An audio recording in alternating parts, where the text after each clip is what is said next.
আল্লাহ পাক হুজুর সমস্ত মাখলুককে মাফ করে দেন এই রাত্রিতে, কিন্তু দুই ধরনের ব্যক্তিকে মাফ করে না। একটা হলো লিমুশরিক, অন্য হাদিস শরীফের মধ্যে বেশি আছে কিন্তু সহিহ হাদিসের মধ্যে এটা। একটা হলো মুশরিক, মুশরিকদেরকে মাফ করবে কেন? আল্লাহ পাক হুজুর বলে ইন্নাল্লাহা লা ইয়াগফিরু আন ইউশরাকা বিহি, আল্লাহ পাক হুজুর মুশরিকদের কোনোদিন মাফ করে না।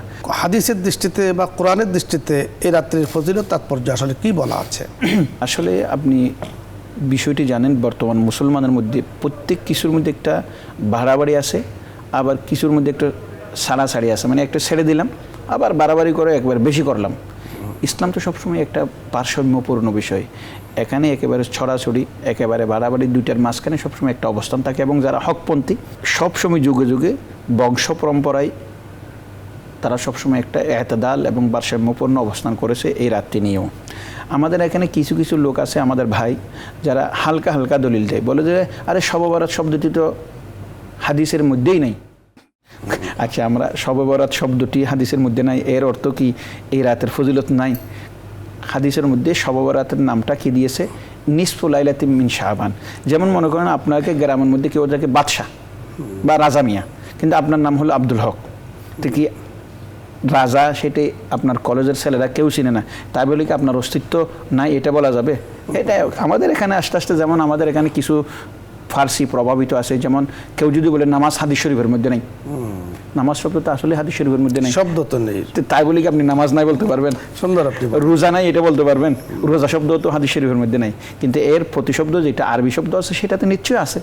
যেমন মনে করেন রোজার পরিবর্তে সম শব্দ আছে, এরকমভাবে নামাজের পরিবর্তে সালাত শব্দ আছে, সেরকমভাবে শবে বরাতের পরিবর্তে হাদিস শরীফের মধ্যে নিসফু লাইলাতিন মিন শাবান আছে। ঠিক কিনা বলেন? অতএব এই রাত্রির ফজিলত সম্পর্কে আছে। এবং রসুল পাক সাল্লাল্লাহু আলাইহি ওয়াসাল্লামের একজন সবচেয়ে গুরুত্বপূর্ণ সাহাবী হযরত আবু মুসা আশআরী রাদিয়াল্লাহু তাআলা আনহু বলেন, ইন্নাল্লাহা লা ইয়াত্তালিউ ফি লাইলাতিন নিসফি মিন শাবান ফায়াগফিরু লিজামিই খালকি ইল্লা লিমুশরিকিন আও মুশাহিন। হযরত আবু মুসা আশআরী রাদিয়াল্লাহু তাআলা আনহু বলেন, আল্লাহ পাক রব্বুল বান্দাদের উপর অবতীর্ণ হন। আচ্ছা, বান্দাদের উপর অবতীর্ণ হন মানে আল্লাহ তো কোনোদিন গায়েব হয় না আমাদের থেকে। অবতীর্ণ হওয়ার অর্থ কি? অর্থাৎ অবতীর্ণ হওয়ার অর্থ হলো আল্লাহর রহমত নিয়ে নাজিল হন। যেমন আমরা বলি যে আল্লাহ পাক রব্বুল শেষ রাত্রিতে নাজিল হন, শেষ রাত্রিতে আবার কোত্থেকে নাজিল হবে? আল্লাহ তো সবসময় আছে, এলমের মাধ্যমে আছে, আর জাতের মাধ্যমে তো আল্লাহ নিজের অবস্থানে আছে সবসময়। তো এগুলি হলো রহমতের নিয়ে আল্লাহ পাক রব্বুল বান্দাদের সামনে উপস্থিত হন। লায়াত্তালিউ অর্থ এটা। এবং আল্লাহ পাক রব্বুল সমস্ত মাখলুককে মাফ করে দেন এই রাত্রিতে, কিন্তু দুই ধরনের ব্যক্তিকে মাফ করে না। একটা হলো লিমুশরিক, অন্য হাদিস শরীফের মধ্যে বেশি আছে কিন্তু সহিহ হাদিসের মধ্যে এটা। একটা হলো মুশরিক, মুশরিকদেরকে মাফ করবে কেন? আল্লাহ পাক রব্বুল বলে ইন্নাল্লাহা লা ইয়াগফিরু আন ইউশরাকা বিহি, আল্লাহ পাক রব্বুল মুশরিকদের কোনোদিন মাফ করে না। আরেকটা হলো হিংসুকদেরকে মাফ করে না। এরকমভাবে আবু সা'লাবা আল খাশানী রাদিয়াল্লাহু তাআলা আনহু একটা হাদিস আছে, এটা ইমাম বাইহাকি তার শুউবুল ঈমানের মধ্যে নকল করেছেন। তিনি বলেছেন, ইযা কানা লাইলাতান নিসফি মিন শাবান ফায়াগফিরু লিল মুমিনিন ওয়া ইউমলি লিল কাফিরিন ওয়া ইয়াদাউ আহলাল হাকদি বিহাকদিহি হাত্তা ইয়াদাউহু।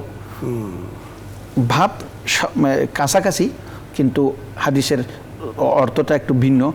হযরত আবু সা'লাবা রাদিয়াল্লাহু তাআলা আনহু বলেন, রসুল পাক সাল্লাল্লাহু আলাইহি ওয়াসাল্লাম ইরশাদ করেন, যখন নাকি লাইলাতুন নিসফি মিন শাবান, শাবানের মাঝখানের রাত্রি, যেটা আমরা 14 তারিখ শেষ, 15 তারিখে চন্দ্র বা সূর্য উদিত হবে, এটাকে লাইলাতুন নিসফি মিন শাবান যখন আসে, তখন আল্লাহ পাক রব্বুল বান্দাদের কাছে অবতীর্ণ হন, সমস্ত মুমিনদেরকে মাফ করে দেন। সুবহানাল্লাহ।